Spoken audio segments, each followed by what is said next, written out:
You are listening to WBHM Digital Broadcasting, the best in paranormal talk only on Paranormal Experience Radio. Broadcasting live out of Birmingham, Alabama. Welcome back to the Paranormal Pride. I'm your host, Denise Pridemore, and I'm here with Daniel Klaes from the Hinsdale House. He has been fascinating us with all kinds of information about the Hinsdale House. And I know that you're affiliated with other locations as well. Aren't you affiliated with the Wildwood Sanitarium as well? Yes. It's a new location that we're renovating now. We're kind of taking the same platform that we did with the Hinsdale House and started running tours there on National Ghost Hunting Day. And we're in the process of renovating the roof there as well. The building is in a much better shape than the Hinsdale House when I got it, but it's a situation where it needed to be preserved so it didn't get knocked down. So we have to do some structural things to it on the outside with the bricks, the porch, the roof, but it's structurally it's sound. We've gotten actually the old the candle, or not the candle lights, but the old gas lighting working in the house, which is really neat.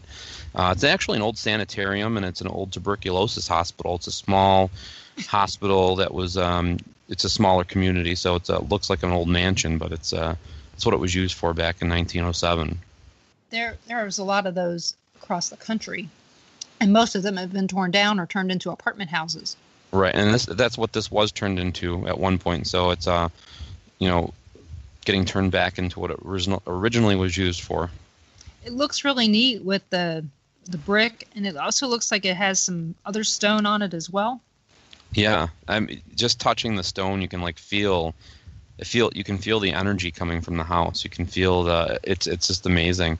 And going in the basement's the weirdest for me there, because that's where the electroshock tubs were, in the basement. Just to think that what people put themselves through, back in the day to try to cure the tuberculosis. I know that they were looking to make themselves feel better. There was no cure, and they'd try anything. So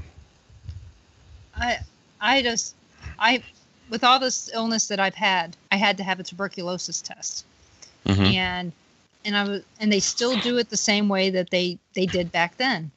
And I asked some questions, and I said, so if this comes up positive, I said, so where do you guys send me? And they looked at me, and I go, there's no sanitariums that you can send me to anymore, is there? And I knew it was going to come back negative, because I knew I didn't have tuberculosis. But that was one of the tests. When you have anything with your lungs, the first thing they do is they do a tuberculosis test.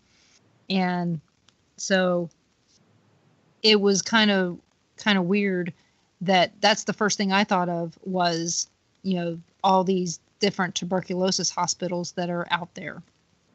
And, you think about it, so many people went to these places with hope, and then they didn't really have hope. Right. Because we all think of, the first one we all think of, is Waverly Hills. And then the second one I believe everybody thinks of is the Elms, or not the Elms, the one in Eureka Springs. The Crescent. Crescent, yes. I would believe those are probably the first two that come to everybody's minds. And those places were horrific. So, but in the, when you see these little buildings and you go, that was a tuberculosis center? It doesn't look like it could have been. But, Alton, even, you talk to Coyote Chris, he could tell you about the Enos Sanitarium. Yeah. There was one there as well, right on the Mississippi River. It's amazing how many of these little buildings were used as hospitals for tuberculosis, and have histories that a lot of it we can't verify the deaths. Even though they were hospitals, we can't verify the deaths from tuberculosis. So that's what's sad. The cool thing about this place, it was built in 1907, and they actually do have some of the old records of the staff and the history of the people that worked there. So it's kind of neat in that aspect. So they have names of nurses, they have names of the doctors, and they have some pretty cool history of this particular location. So it's because it's such a small the Cattaraugus County, it was such a small county in New York City or state, so it's hence the size of the clinic, but it was in a picturesque area, as most of them were, as you would go in for the later days of your life if you weren't going to make it. They tried to make it as theoretically as peaceful as possible, I guess that's good for, the smaller ones would probably, because they were smaller, they could keep better records. You don't have tens of thousands of people coming through, and the overcrowding as bad as it could be, and yeah, because once the rooms were filled, you couldn't put them anywhere else at this place. You couldn't really crowd them in. So you got what you paid for at this place. So how often are you guys doing paranormal investigations at the Wildwood Sanitarium? We do. We have it. It's not lived in. It's a same situation as Hinsdale, so we open it up to teams to come in whenever they want. If it's open on the calendar, they can come in. But we do, October. So we're running tours ourselves every Friday there. We're doing another one this Saturday, sponsored by a radio station out of Erie, Pennsylvania. But we're, it's make it or break it season. We have to do what we got to do to sustain it for the winter.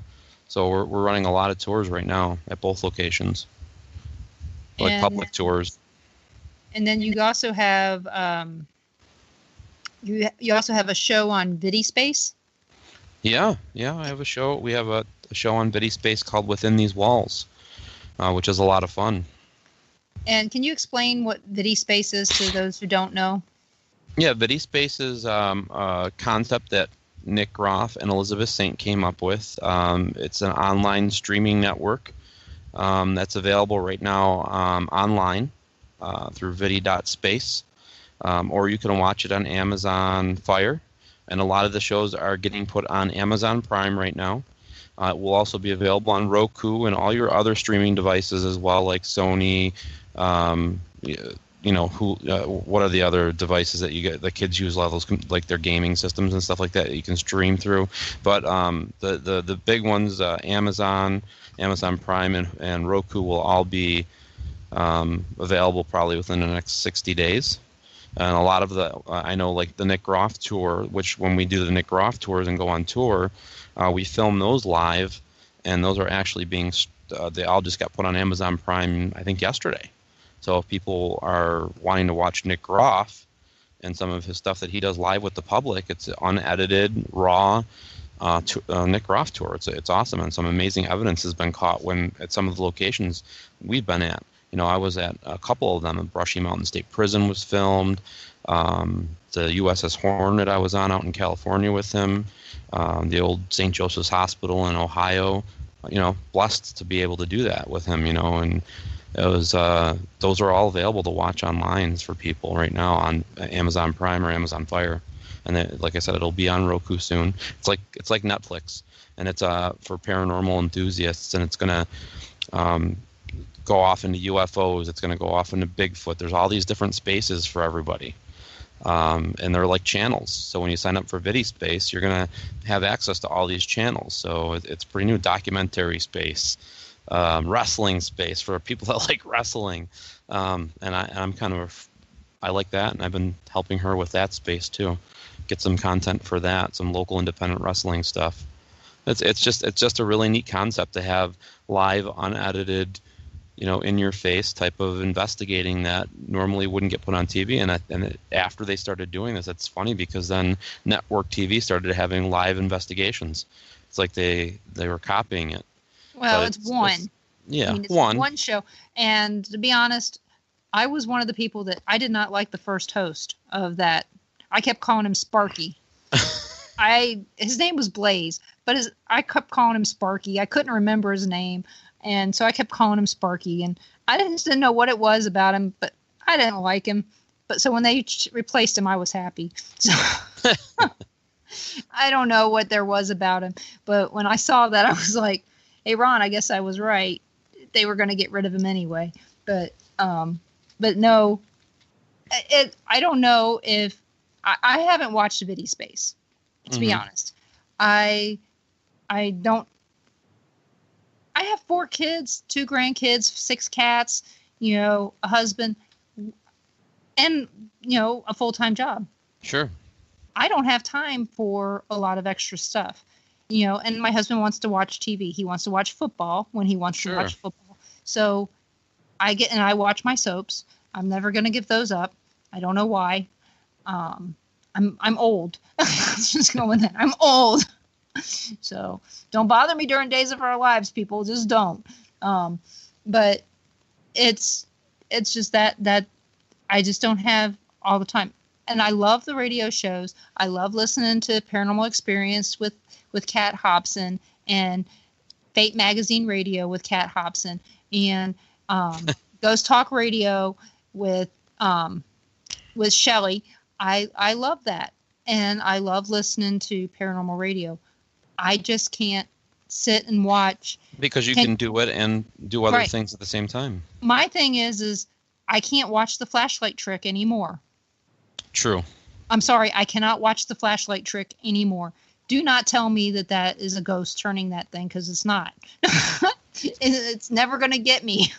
And so that's my opinion. If you have a different opinion, I'm glad you do, but please don't come to me with the ghost with that flashlight trick and say it's a ghost, because I'm not going to believe you. Well, the thing is like for my show, it's an hour. We have an hour to film, go live and you know as well as I know that the longer you spend at a location, the more the better evidence we may get. And then you have to go through that evidence and hopefully you get something. So the chances of me getting some significant evidence in this hour are slim to none. All I can do in this hour is go on and tell a story of the location. So we're investigating, we're using equipment, we're showing people what we do. But people seem to like the truthness to it as opposed to blowing smoke up their butts. You know what I mean? So I like that. And in the meantime, while we're actually doing that, we're talking about this location that we're at, and we're giving a history of the location, telling people come out to this location, investigate this location, help support this location. And that's what is obviously, that's my passion. So that's why I like doing the show, because I can go out to locations that need help and support them and promote them to people that may not have known about them, and put a good word out for them, and hopefully get other people to visit there that may not have heard about them to visit. So that's the whole presence or the whole basis of my show. So, have we gotten an EVP here and there? Yes. Have we gotten some cool stuff in that hour? Sure. But it doesn't happen every time we film. It's live. So, I mean, you get what you get when you're live for an hour, But for me, it's awesome to be able to go in and promote the location, and actually people see, crap doesn't happen all the time, especially in an hour. So. Do you go back on these investigations? You go back and listen to it and say, okay, you guys remember when we went to this location? Here's some of the evidence that we got. Do you guys have a follow-up ever? Yeah, we do that. And the other cool thing is that people are, with Vidi Space, people are live with us. So not only are we there, but there actually is a chat room. So they can actually investigate with us. If they hear something that we don't, they could always bring it to our cameraman's attention. The cool thing about the first couple of episodes, Nick Groff filmed us twice, Elizabeth Saint filmed us twice. And then I have Tim Shaw filming us now. I've had some superstars actually helping us through the whole process of doing this. And then you have people watching the show live, and then in the chat actually saying, "Did you hear that noise?" "No, I didn't." "Where did you hear it coming from?" It's kind of cool to have extra ears and eyes on us while we're doing stuff than possibly getting something that we didn't, or maybe seeing something that we're not seeing, to be able to go look at while we're at the locations as well, Yep, that's perfect. And we are going to be going on a 5-minute news break here.